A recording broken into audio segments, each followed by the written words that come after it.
Hello, welcome back to my channel. It is so good to see you.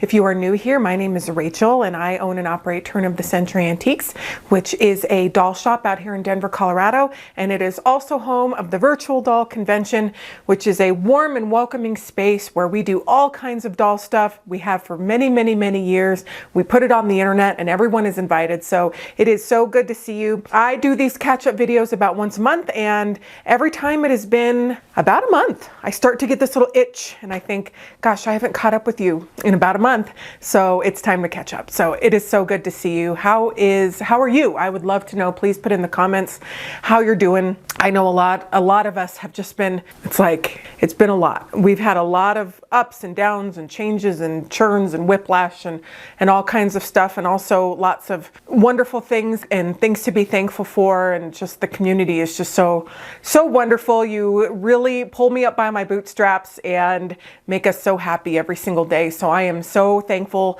to have a space to be able to create content like this and just chat with you too. It is so important. I have been doing this for, gosh, I launched the Virtual Doll Convention in late 2018. And then in 2019, we had 3 events. And from there, we just kept going and doing different things over the years. So as far as virtual conventions go, where we do like a lot of content, we've kind of moved to doing a lot of content spread out more through the month than trying to do it how we used to do it back in the day, which was like 4 or 5 or sometimes even 6 or 7 programs in a day. When we did it like that, when the content was going, I sometimes just stayed so close, so chained to my computer, I would only get up to just go and get takeout that I had delivered to the front door or something. And it was a lot. And I know a lot of our people had to take time, you would take time off work to watch things live and stuff like that. And now we do it in a way that is more spread out, more calm. It is 1 program a day, and they're spread out for like 1 a day, 1 every other day, sometimes 1, 2, or 3 days. But anyway, the last time we did that on a larger scale was in October of last year. I am not sure exactly when. We are absolutely going to do it again, but I am not sure exactly when. And a big part of that reason is because, first of all, it's been a lot of chronic, not chronic. It's been a lot, because chronic is like it's ongoing for years. It's not going to be chronic, I know that, but it's been a lot of stress with all the craziness, with all the tariffs, and just basically all the stuff since this whole year. And I'm getting a lot better at just managing it and going day to day and kind of living with that. But right now, while we're trying to just stay stable and do everything that we're trying to do, which we are totally stable, everything's good, we're good. It's very hard to pile on more to that, where I'm out flying around and trying to get content and stuff like that. I love doing that. It's where I thrive. It's where I feel so alive and where I feel like I'm really, really, really exercising one of my biggest purposes in life, which is why I was put here. One of the reasons, I think, was to crack open the doll community when I did, in a good way, and bring in a lot of light through putting on a lot of virtual content to make it accessible to people all over the globe.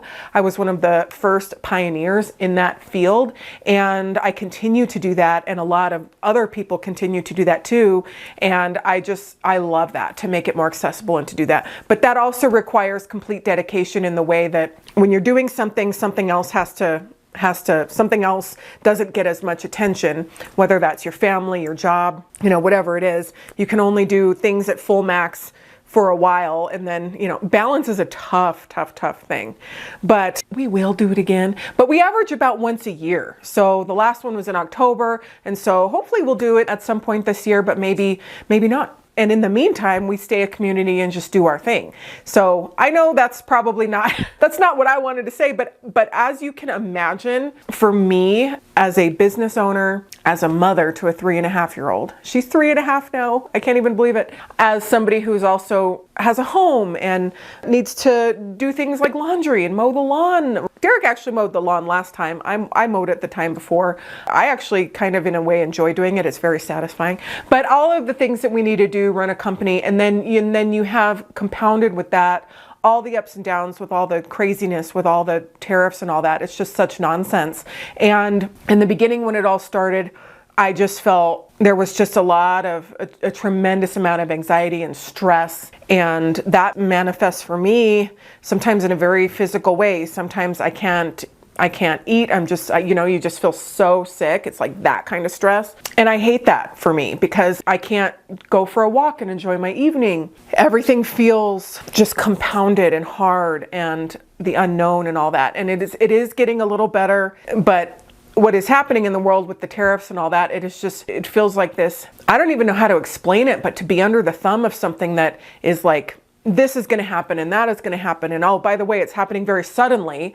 And from like one day to the next, the rules change and the thing changes. And we've been charged tariffs that I don't even understand when a packages come in. We just had like a little package that was full of little plastic flowers that are going in a subscription box. It was like $150 worth of little flowers, and I was charged a $319 tariff, and I was charged like little charges on top of the tariff. Like I don't know, but the bill, it almost looked like there was like a tax on the tariff itself. I pay everything because I know that all of this stuff I hope is very temporary, but it's very important for me to stay very focused and as positive and upbeat as I possibly can. There's definitely been days over the last couple of months where for me, it's like plenty to even get to work at all. Sometimes just getting here, like after I do everything in the morning, and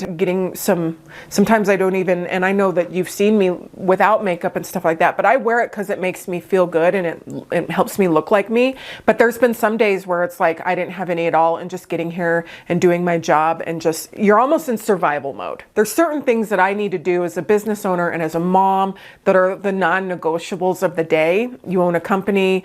This shop can do okay here and there without my presence, but it really does require me to be here almost all of the time, or at least if I'm not here, having my thumb in everything as far as what is happening and what is going on. Every team needs a leader, and I truly love my job so much. But this was a very kind of long-winded intro because I know a lot of you have been very concerned about us, and it has been it almost feels like the Hunger Games of like getting our product and what the tariff is going to be from this company or that company. I've had different shipping companies charge less than others for the same type of packages.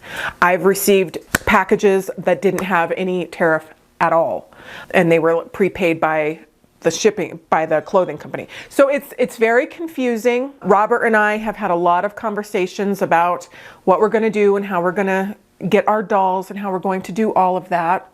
We both refuse to fold under all of this. I told Robert that no matter what, if and when he decides to retire, it has to be on his own terms. It has to. He can't be tied to this. Like his legacy of decades and decades and decades, it has to be on his own terms. And Robert loves his job, but he can't go into debt to do it. And so we're trying to figure out different things, but we will continue to do what we do because it provides a lot of joy and comfort and meaning to our lives. And I'm speaking for myself, but I know I can speak to Robert when I say it provides him a lot of joy and comfort and meaning for his life. And Robert and I are we're two separate companies. I will not have like all of this stuff that is going on right now, and all of these bogus decisions that have been made for our economy. I cannot and will not lose this shop or close down as a result of that. If and when I ever do, it has to be on my own terms because I need that for me. I need my flowers. And that's not even in the discussion. It's not even in the thought process, but I'm just saying it was something that I said to myself to give myself strength, is like, okay, if there comes a time where I literally cannot get my products from our wonderful factories that work so hard and do so well. One of the ladies that I work with, we have she's like my point of contact at the main VDC factory where we get almost all of our stuff besides Ruby Red Galleria, which is another one of our wonderful factories. But she's also a mother that has a daughter that is my age. So we'll have our conversations and she'll be like, I'll get back to you in an hour. I'm taking my daughter to school. Or I'll be like, I'm getting right back to you. I'm taking my daughter to school. And But if there ever comes a time that we're not able to do that, I have been an entrepreneur for a very long time. I happen to love what I do with the fashion and the subscription box like that. I'm not just doing that for the paycheck by any means. I'm doing it because it is so fun, so fun. And to just dream and to create and to make something, it is so fun. So I personally have found so much just personal satisfaction in that facet of what has evolved over the years of the virtual doll convention brand, of Rachel Hoffman as a brand, as a doll shop owner, as a influencer, as a whatever hat you want to put on me. The subscription thing has been the most fulfilling and fun part, I think, in addition to creating content and being like a journalist out in the doll world when I get to go and get great interviews and film great collections and learn and see so many wonderful things and then share it with you. Those two things have been truly the most fulfilling part of my career. And anyway, but I was trying to say, if there comes a time when I'm not able to get my product, I'll still think of other ways. And I know that our doll community is so loyal and supportive. And there's been a few that are not, and they've shown their colors. And we've figured out most of the people that are on the right side of history over the years, and the people that are in my tribe, and the ones that are, just those beautiful souls, which it's so many of you that are watching. So many of you. Over the years, I have a lot of experience under my belt, and I have really just found the people that have my best interests at heart, and our best interests, and the shop's best interests. And I always have your best interests at heart. Really, at the end of the day, I just want us all to be happy and to have some fun and some release and just some joy and some laughter through all of this, and to just feel some peace. And there wasn't a moment really in the doll business that wasn't just, it's so fascinating and fun, and you learn so much. And when you're a doll collector, it is about collecting and getting more and wonderful things and amassing your collection and building a great collection and preserving history and preserving those stories that are surrounded of where you got the thing, why you wanted the thing, what that thing, when I say thing, it could be a doll or an outfit or an accessory or whatever, but what that tells to you and to your heart and soul, because there's a reason you buy everything. And even if the reason is you just thought it was a pretty trench coat, like the one we put the one we just put out that had all these colors, it was so fun. So sometimes it doesn't have to be that deep. You just buy something because retail therapy is real. It's fun to buy stuff. It's fun to wait for it in the mail. We always try to make our packages feel like a Cracker Jack unboxing where you get a little prize in there. So we have a lot of fun with that. But if you find yourself in a space, and I've talked about this on my Instagram stories a little bit, where you feel like you're shopping a little bit more because of all of the ups and downs, all of this chaos that is happening around us some days, that's okay. I felt a little guilty because I was buying some stuff that I definitely didn't need. When we come down to it, what we need as humans is food and shelter. So we're not talking about need here by any means, but we do need it in a way. So I needed some red Mary Jane heels, and I didn't have any red in my closet as far as footwear. I truly needed that color, and I bought them the other day, and then I felt guilty about it, and then I thought, no, I deserve to feel good. I deserve to, I work really hard, and buying something and feeling good in it and wearing it out. And I ended up wearing those heels to a play that I went to with my best friend in downtown Denver, and we went out to dinner, and it was just so fun.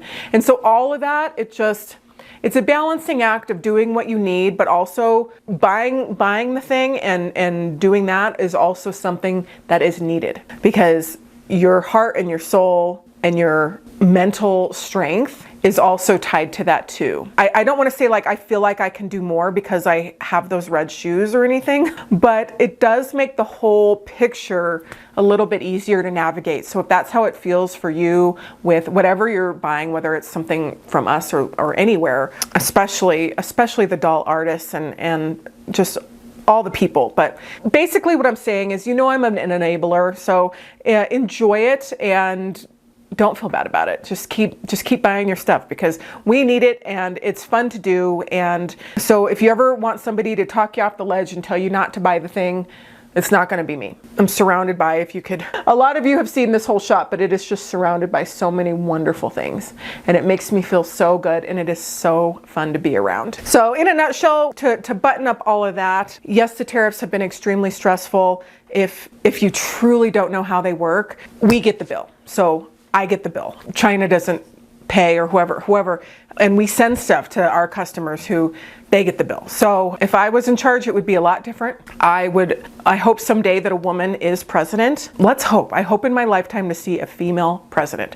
And I'm just speaking for my world and how I feel, but women for the most part are, at least in my tribe, in my community, we're a lot more emotionally regulated. We've been through and do so many hard things. We can see beyond, so we can see like the fuller, the longer picture.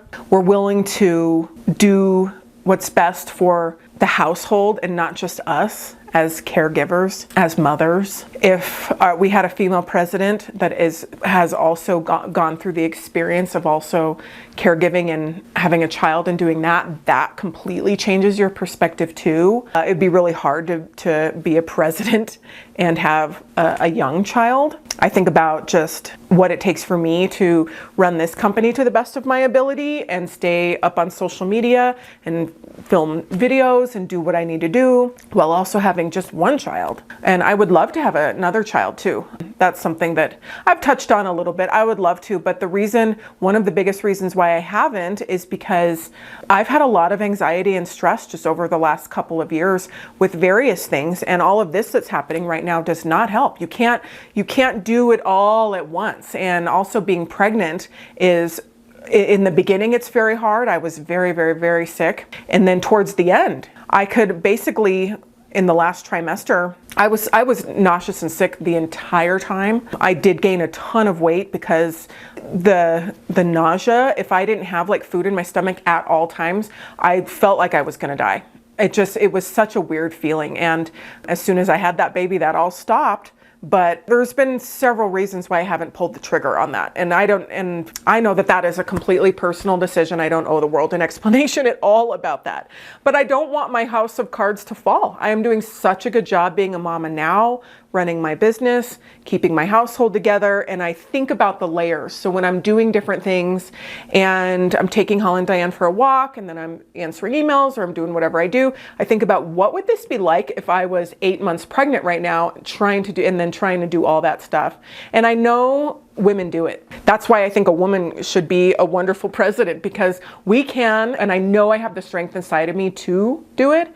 But when you're dealing with a lot of stress, I don't want to have a pregnancy that is also riddled with stress. So I'm trying to just get into a space of somewhat calm, where some kind of like good rhythm, where I feel like I could have a successful pregnancy, if that's in the cards for me. The great Almighty had a hand in me getting pregnant so fast, but also I don't know. So if somebody was going to ask me, do I want one? Yes. Are we going to? I don't know. That could be maybe yes, maybe no. And I've been thinking in my head a lot about that. I'm going to be 40 this year. I'm not a spring chicken.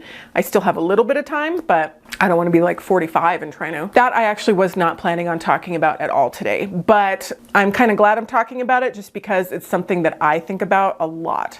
That one's on my head a lot. And yeah, I'm in a position where it's a very good position where, you know, if I need to rest or lay down, I can bring a literal cot here and lay down and do it. But no matter what position you are, pregnancy is still not easy. And then it wasn't just the pregnancy though, it's the time after. So Holly and Diane didn't actually breastfeed as great. I had to pump out the milk and then give it to her for the most part, just so she was getting enough food. She was underweight when we had her. And so she would eat more by bottle feeding. I could just get more milk. She could get more to eat that way. And so I did that I pumped, this is so funny. I was just not planning on talking about this, but I'm going to tell you anyway, because we're besties and we talk about everything, right? But I pumped every 3 hours around the clock. So I would get up at 2, I would get up at 5, I would get up, and then I would be up at 8, and then I pumped here. And then I also brought Holly and Diane to work for the first 13 months. But it's the pumping around the clock. So yes, I have the baby and then you do all that, but it's the sleep deprivation, the pumping around the clock, doing all that. with all the layers of the stuff I'm trying to do now, I see some people on social media that are on TikTok and stuff, and they just have all these kids and just don't, and it almost looks like they're just throwing caution to the wind, and they're doing all that and having 3 and 4 and 5 kids and not worrying about it and all that. But that's not me. I don't want that. I want my child to have everything that a child should have, and I don't want my child also to have a stressed out mess of Rachel Hoffman. And so if I do it again, I'm going to make sure that I'm in a place where I can just be really successful and enjoy it as much as I can. So we'll see. Yeah, that's something I struggle with though. I would say I do struggle with that. Derek works very long hours, and I'm happy for him to do that, and he's working real hard on the studio, but a lot of it is on me, and a lot of the childcare is, especially as a baby, it's just on me. So we'll see. I'll touch on that one again in 6 months. We'll talk about that and see where we're at with that. But we'll see. We'll see how it goes. But I'm just so thankful to have the one that I have and get to experience motherhood as I have. I haven't missed out on anything, and it has just been such a treat and just wonderful experience for me. Having a baby was the best thing that ever happened to me. And I have said that many times, and what didn't have to be is, and I didn't know that motherhood was going to be like that for me. I wanted to have a baby because I had just this feeling that that's a path that I needed to take, but I also didn't know.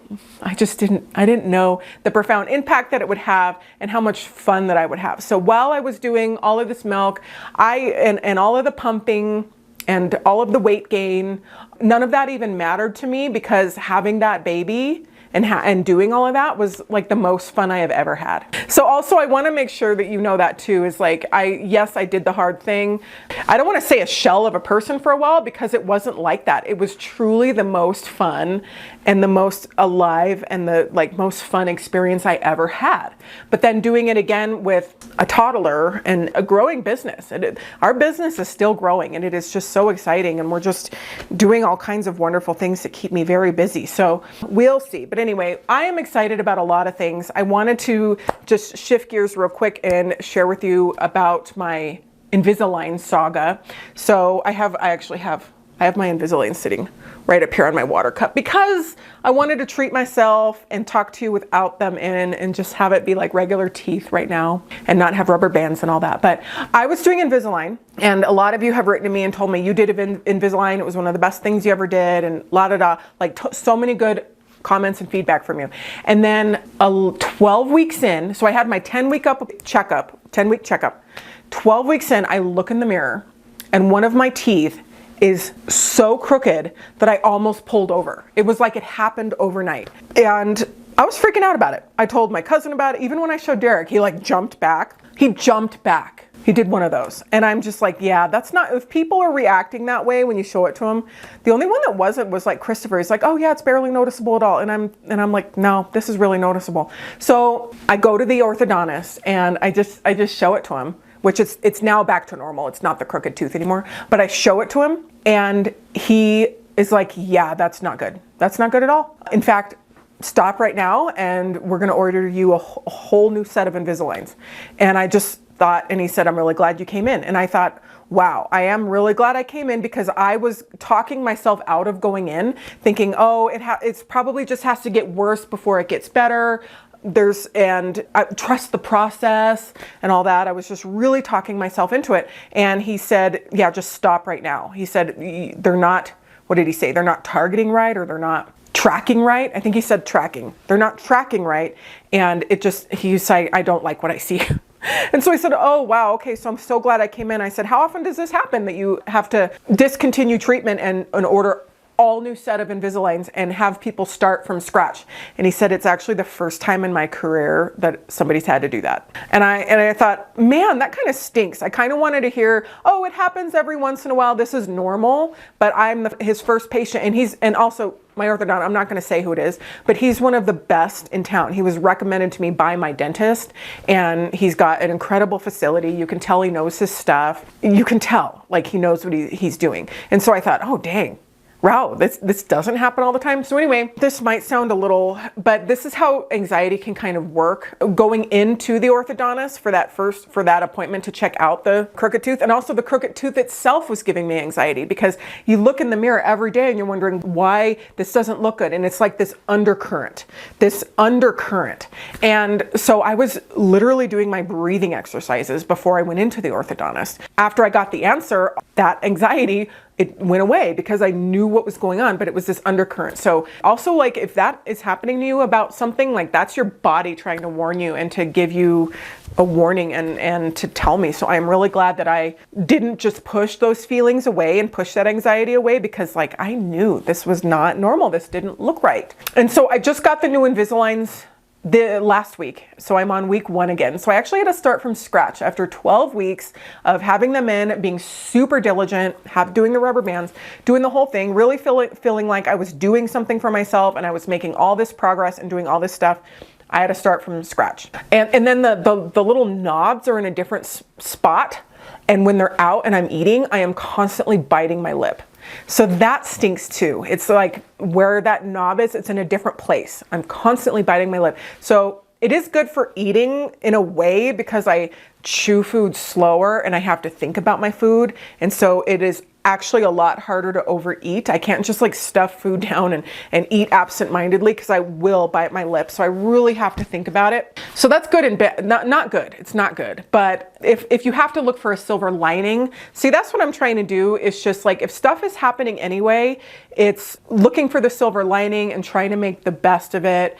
And like, even with the tariffs, I'll just say it real quick, is like, this is happening regardless of how I feel. So by continuing to figure out ways to get our products and to keep putting out our products, like, it's happening anyway. So I'm leaning it into the way that I feel like it means right now a lot more to our customers. And we have also actually picked up more subscribers than we have in a while. So when all of it started, and the shelves are starting to get empty, and the president is going to war with Mattel and all this stuff, we actually had people messaging us saying, hey, what is this monthly doll subscription that you have? How do I get started? What kind of doll do I need? And we registered like 10 new people on Eloin last month. So that is very exciting. So for something that is happening that's bad, a couple things have happened that is good. For my teeth, hopefully just by the end of this, I'll have what I need to do, which is better alignment, less overbite, and then be able to get the cosmetic fillings that predicated this entire thing. It's not just cosmetic. I wanted to get some chips filled on my front teeth and like fixed, but the dentist wouldn't do it until I addressed the underlying problem. So I started fresh with Invisalign. I'm going to stick to it. I'm not doing poor me. I did poor me for like 3 hours, but I also took myself for a walk. And I think that was very normal to feel disappointed. It wasn't like poor me, but I felt disappointed because I had been doing this so diligently for 12 weeks and my teeth looked worse. And especially my front upper teeth, they just looked worse. And so I'm seeing pictures of myself and thinking, oh my gosh, this is not good. But anyway, so that's where that is. But I wanted to tell you all about that because so many of you have shared with me your stories. So I'm working hard on it. I'm feeling good about it again. I have my energy back about doing it, and I'm doing that. So anyway, hopefully everything works out for me in that regard. But I think I'm going to have them for like 10 months, and then you do refinements and all that stuff. But now's the time to just get all that stuff buttoned up. So, another big thing that I wanted to talk about is Michael. So many of you sent such generous donations and cards to Michael. He was the older man that came knocking on our door trying to make ends meet, and he happened to have cleaning supplies with him. And I asked him why he had the cleaning supplies, and he said he used to be a janitor at a community college, and he had just bought some supplies at the thrift store next door. And so I said, well, do you want to come and help us clean for a couple of hours? And he did, and he cleaned magnificently. And then he helped us clean every day for an entire month leading up to our Tariffs event last month. And then he helped us clean and even started cleaning my house 2 days a week. And then he had a stroke, and then he had some kind of blockage that was literally blocking like 80% of the oxygen to his brain. And so he has been on complete bed rest. He is still on bed rest. But as far as the last call that I had with him, which was a couple weeks ago. He is on medications that are making him feel a lot better, and his surgery it had to be bumped back several times now, and his surgery is scheduled for later sometime this month. But he says that he reads your cards over and over and over and over again. He took all your money, which amounted to several $1,000s, which was so incredibly generous. And he put it in a special savings account, and he just takes out what he needs for him and his cat. And it has helped supplement him this whole time. So thank you so much. And he's still doing okay.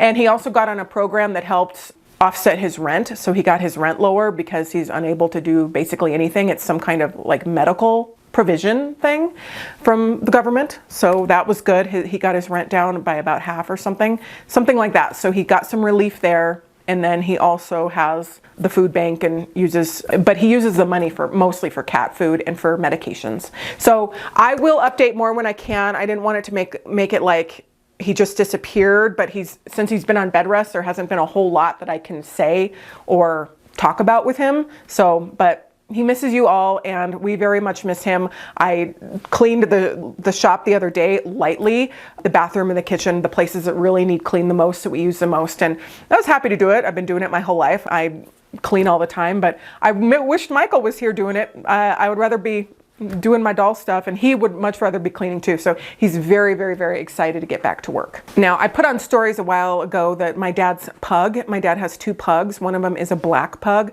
and the black pug was out playing with the fawn pug, and he pinched something in his back, and he lost all control of his back legs. And his pug is 5 years old. And many of you will remember this pug because my mom loved pugs. And my mom had pugs her whole life. And my grandma had pugs her whole life. And we were just kind of like a pug family. And then right after my mom passed, and I'm saying like 2 weeks, one of my dad's tenants at one of his properties that he owned, or no, it was one of the tenants at one of my mom's properties that she owned, that Paul now owns, had a pug that they wanted to rehome. The pug was like 6 months old because it was too wild. And my dad called me and told me about it. And because they had found out in passing or whatever. And I said, well, you need to go get that pug. You just need to go get that pug. This is a sign from God, like from Mom in heaven. She's talking to you to go get the pug to keep you less lonely. And he's like, oh, I don't know, I'm going to think about it. And I said, you know what? No.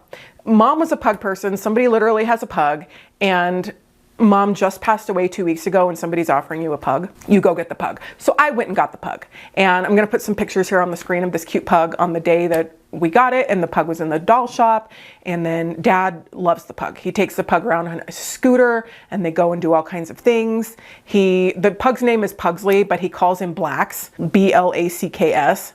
And then he calls his other pug Fats, because she is quite round. I don't love these names, Blacks and Fats, but that's what he calls them. And you cannot control your parents. And, you know, they keep him such good company, and he loves them so much. So it was really, really, really sad when the pug lost control of his back legs. Like, he was just dragging himself on his front legs, just out of the blue. And this is a pug that is still very, very, very wild. Super, super, super, what do you call it? Athletic, and just moves around all the time. Just very busy, busy pug. The other pug is not. She just lays there like a lump and is very lazy and doesn't want to do anything.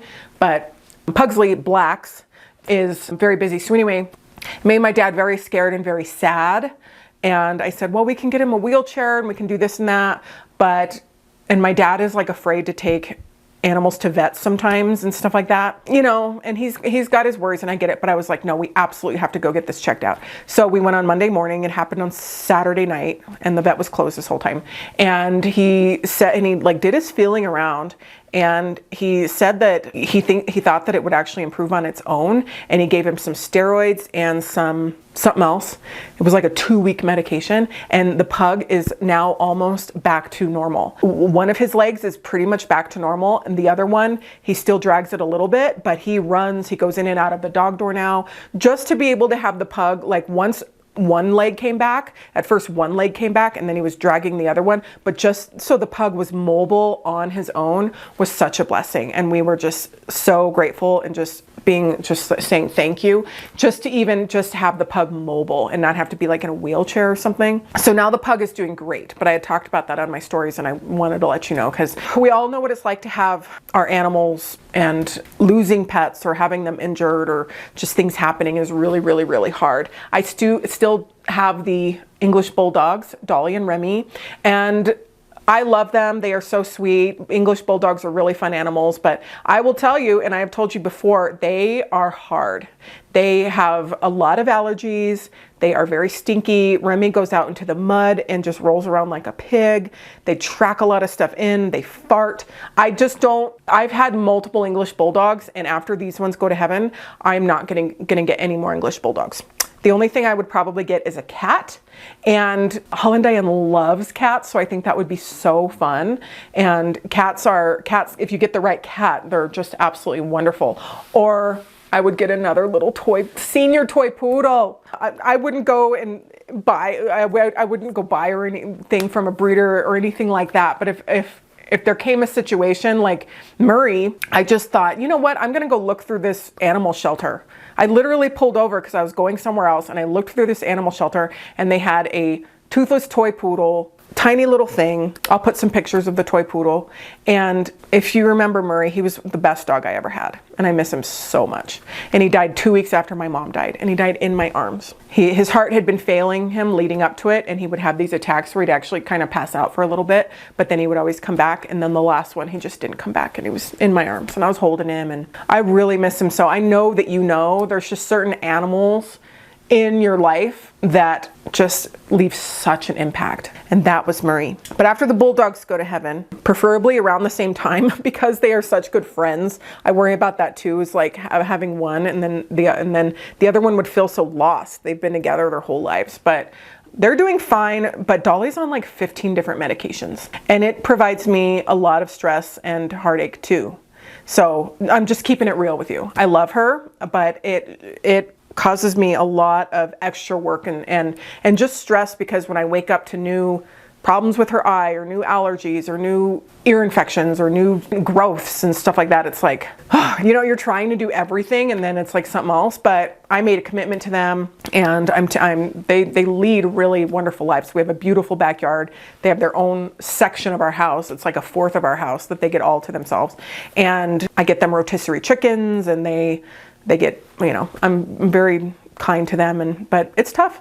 It's tough. I'm not gonna sugarcoat that. It's tough. But anyway, I know that you know.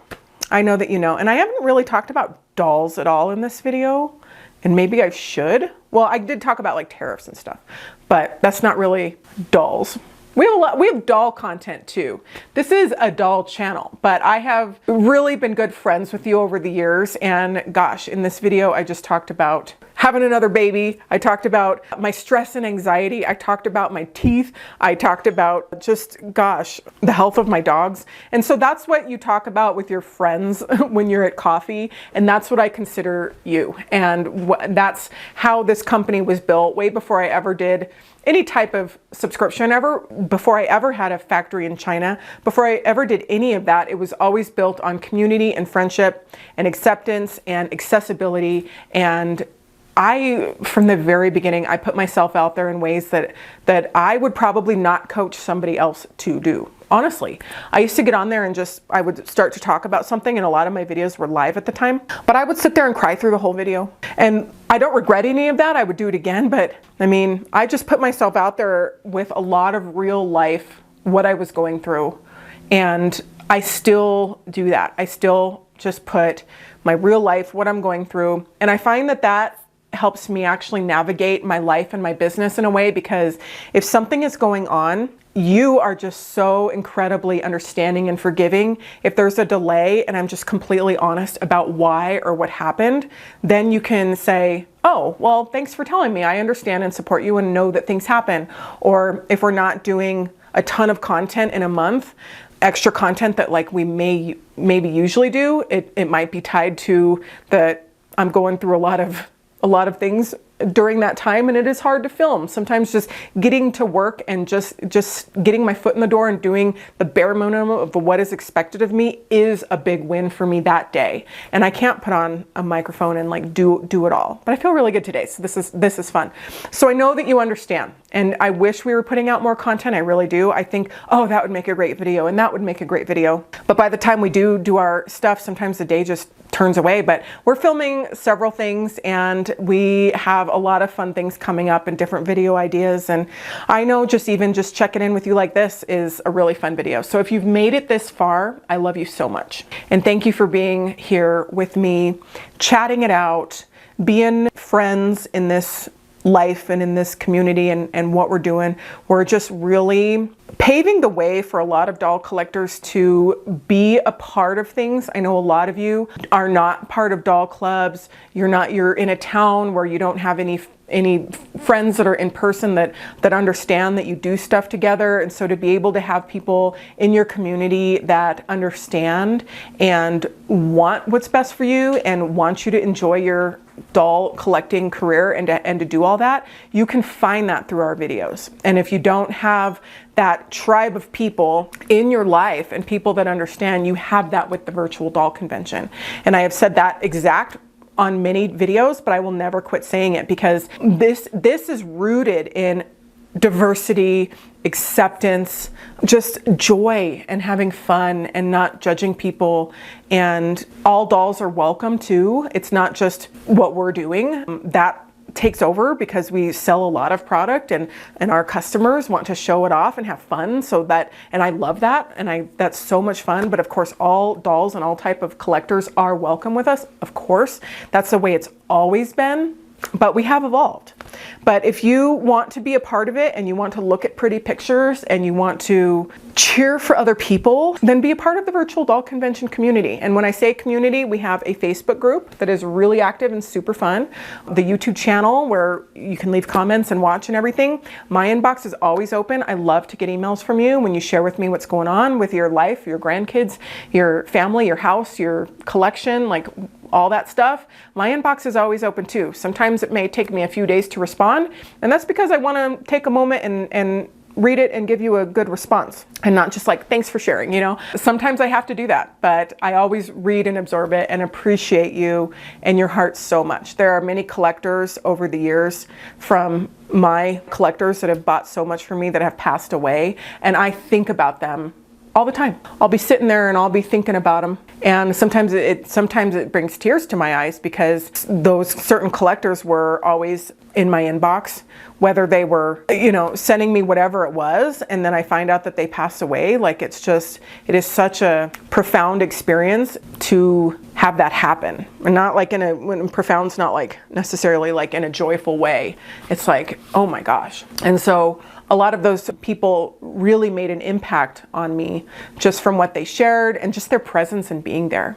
So sometimes just knowing somebody is there, just looking up in the sky and knowing they're out there really helps, especially during those dark hours. Don't make any big decisions at night. Just don't. Don't respond to texts that is it like a heated exchange or an emotional thing on the fly, or emails. Give it a day, and always don't respond to anything at night. The night is, what is that saying? Like it's darker at night before the, you know, but at night your brain is tired, you're more emotional, stuff like that. There's been many times that I thought, you know what, I'm gonna give this a beat and not respond now. And then in the morning, I was just in such a better place and I was able to just do it so much more. So I am learning. I will always be learning. I learn lessons all the time. I am also coming now, after being in this business and at the helm of this company for over 5 years now, where my mom has passed away. But I was also at the helm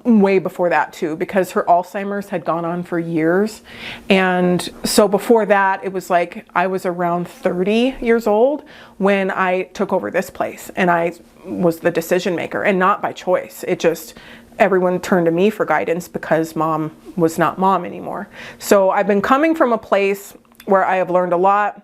I have just still, like, even in the last few months, have learned more things about this business and how to handle things and what to do. And so if you mess up and you make a mistake, just don't beat yourself up too much, and just try to think about what you can take away from it and what you can learn. And that is just such a valuable thing. And a lot of times when I'm talking in these videos, I'm talking to myself. It's like, this is stuff that is going through my head all the time. Like, yes, you screwed up. Now, what are you going to do to make sure that doesn't happen next time, or have a better result next time? And that is one thing that as a human, I will just keep doing and keep figuring it out. But I appreciate you being here with me and listening to this video and being a part of my life and our life here at the doll shop and what we do, and whether you buy our products or not, but you just watch and tune in. And if you have what's best for me, I have what's best for you. And I love you very much. And I want you to know that we will continue to work hard and to show up and to be here. I will continue to share with you everything that I can and what's going on. And we will navigate this time together. And I will keep putting out videos and just having a lot of fun. So if there's video that you'd love to see, let me know. We can't always do everything, especially like with repair and stuff like that. We just don't do that anymore. We don't really have the capacity to do that when it's not what we do. But there's still a lot of fun and different doll content that I know we can do to supplement and put out there. So we love you. And again, thanks so much for tuning in, and I'll see you on the next one. Bye.